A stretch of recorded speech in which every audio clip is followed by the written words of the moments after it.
My first real job was in Washington, D.C., running a nonprofit that served children in the inner city, the Craige Child School Counseling Program.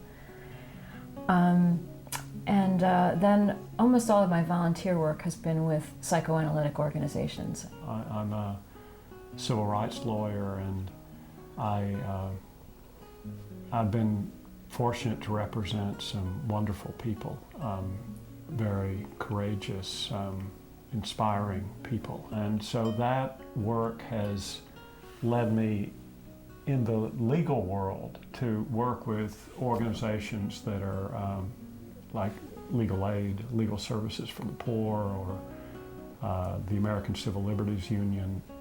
Well, I think I have felt, drawn by the mission of certain organizations and just interested in it. I feel that it's important to work for an organization on the ground level to understand what they do, and that once you work for an organization, you also want to support it financially, and that once you give, it's easier to ask other people to help and also give. So that's always been fun. I grew up in a family in which we had a lot of tragedy, and beginning with the death of my younger sister, sudden death, and we did not get any care, and our family really spiraled down and never recovered.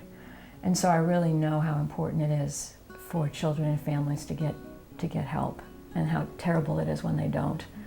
When I went into social work and then later became a psychoanalyst, my first love was working with children.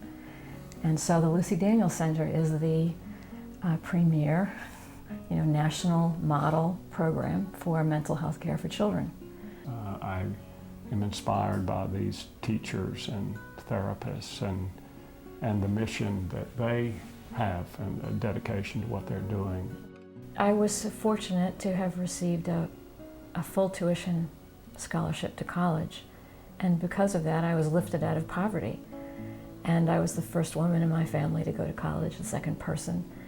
And it's made it possible to have a whole different life than I would have if I had followed in my mother's footsteps. So I'm grateful for that, and if in any small way I can provide help to others, I'd like to. It's an extremely sustaining experience for us to do that. It's part of what really makes our life a good life.